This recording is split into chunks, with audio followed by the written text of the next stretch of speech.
हरियाणा में लोकसभा चुनाव हो चुके हैं। जनता का फैसला ईवीएम में कैद है। 4 तारीख को रिजल्ट जारी होगा, लेकिन उससे पहले तमाम पार्टियां अपनी जीत का दावा ठोक रही है। जहां भारतीय जनता पार्टी 10 की 10 जीत की बात कह रही है, लेकिन अब की बार ऐसा होता हुआ नजर नहीं हो रहा है, क्योंकि कई सीटों पर कांग्रेस अच्छा प्रदर्शन करती हुई नजर आ रही है, जीतती हुई नजर आ रही है।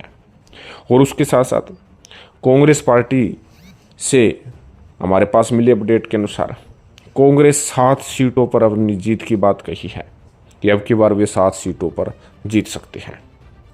कहीं ना कहीं कांग्रेस पार्टी ने जो अभी से ही कह सकते हैं कि लोकसभा क्षेत्र के हिसाब से अपनी आंकड़ों की सूची जारी कर रहे हैं कि किस जो है लोकसभा सीट पर कितने वोटों से वे आगे हैं, किस प्रकार वे जीत दर्ज कर रहे हैं। अपने आंकड़े जो है वे जिताऊ आंकड़े विशेष कर जारी कर रहे हैं। अगर जिन सीटों पर कांग्रेस पार्टी जीत का दावा कर रही है उनमें आपको बता देते हैं, सिरसा लोकसभा सीट है। सिरसा में तो वास्तव में ही कुमारी शैलजा मजबूत है और जीतती हुई भी नजर आ रही है। तमाम राजनीतिक विश्लेषक मान रहे हैं कि सिरसा में कांग्रेस पार्टी के लिए अच्छी बढ़त हो सकती है। दूसरी है रोहतक लोकसभा सीट, जहाँ दीपेंद्र सिंह हुड्डा मजबूत हैं। हालांकि 2019 में हार गए थे, लेकिन अब की बार दीपेंद्र सिंह हुड्डा काफ़ी मजबूत दिख रहे हैं और काफ़ी कुछ उन्होंने अपना असर दिखाया है। अगली सीट है सोनीपत। सोनीपत में जहां टक्कर का माहौल है, जहां सतपाल ब्रह्मचारी और मोहनलाल बड़ोली के बीच में अच्छी खासी टक्कर है और कांग्रेस पार्टी के लिए अवसर है, मौका है। अगली सीट है हिसार।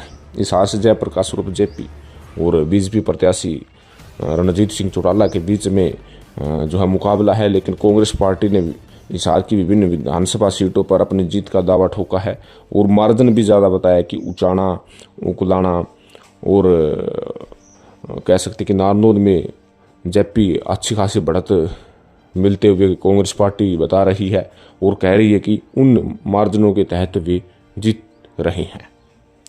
अगली सीट की बात करें तो वो है भिवानी में अंदरगढ़।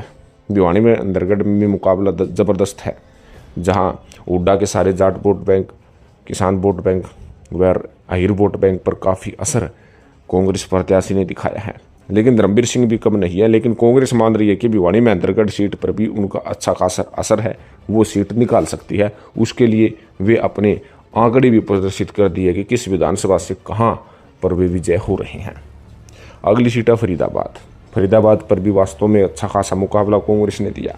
महेंद्र प्रताप वर्सेस कृष्णपाल गुर्जर, और वे मान रहे हैं कि बीजेपी में जो भितरघात हुई है उससे नुकसान बीजेपी को हुआ है और अपने जीत का आंकड़ा दिखा रहे हैं कांग्रेस पार्टी कि वे कितने वोटों से जीत रहे हैं। हालांकि ये आंकड़े हैं कांग्रेस पार्टी के जो कार्यकर्ता है, जो फैन फॉलोइंग है, वे अपने आंकड़े दिखा रहे हैं।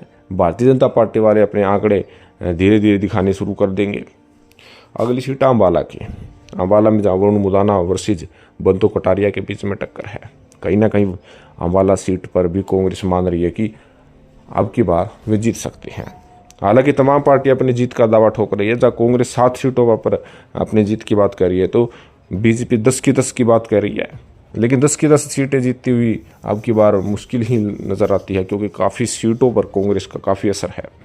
कहीं ना कहीं कुरुक्षेत्र जैसी लोकसभा सीटों पर भी जो है गठबंधन के तहत सुशील गुप्ता पर जो है नज़र गाड़े कांग्रेस पार्टी देख रही है। नवीन जिंदल भी कम नहीं है और अभय सिंह चौटाला भी कम नहीं है। त्रिकोणीय वहाँ पर मुकाबला है और त्रिकोणीय मुकाबला में कौन कितने वोटों से बाजी मार जाए कहा नहीं जा सकता है। तो कहीं ना कहीं हरियाणा के लोकसभा चुनाव में इन 7 सीटों पर कांग्रेस ने अपना जिताऊ आंकड़ा प्रस्तुत किया है कि किस सीट से कितने वोटों से और उसके अंदर कितने विधानसभा सीट हैं, उसके हिसाब से किसको कितना वोट मिल रहा है। लेकिन असली फैसला जनता करेगी।